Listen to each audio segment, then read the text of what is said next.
The first claim that arises under the Michigan no-fault system for people who have sustained personal injury in motor vehicle accidents is the claim for no-fault benefits. Technically, these benefits are called PIP benefits, which stands for Personal Insurance Protection Benefits. They're also called first-party benefits, and they are usually paid by the victim's own motor vehicle insurance company, regardless of who is at fault. Now, there are some exceptions to this. For example, if you're driving or occupying a vehicle furnished by your employer, in that case, you would recover these PIP benefits from your employer's insurer. But the general rule that applies in most accidents is that these benefits are paid by the victim's own auto no-fault insurer. And they consist of some very important benefits. The first and most important is called the allowable medical expense benefit. And under the Michigan law, this is the benefit actually that distinguishes the Michigan no-fault system from the other 13 states that have no-fault.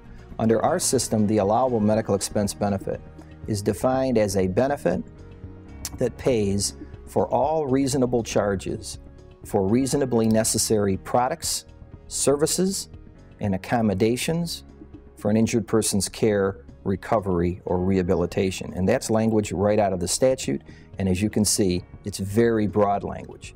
And our courts have interpreted those words in a very broad way so that they cover not only your hospital bill and your doctor bill, but the benefit covers things such as if you need in-home attendant care or in-home health care.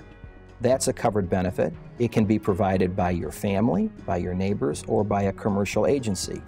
If your home needs to be adapted so that it's barrier-free to accommodate a disability, that's included. Mileage expenses to and from medical care is an included benefit.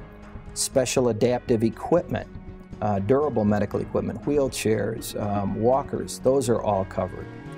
In fact, in cases of severe injury, the cost of appointing a guardian or a conservator is also a PIP benefit, an allowable expense benefit. The second PIP benefit is a wage loss benefit. Now, unlike the allowable expense benefit, these wage loss benefits are limited to 3 years, and they do have a cap. They're calculated at 85% of your gross income up to the cap. And the cap at the present time, it's adjusted every year, is approximately $4,700 a month. The third benefit is called a replacement service expense benefit. And this is a benefit that essentially is an allowance of $20 a day to reimburse you if you have to have people come into your life to do things for you around the house that you used to do for yourself or your dependents, but you can no longer do because of your injury. And again, this replacement service expense benefit is limited to $20 a day and for 3 years only.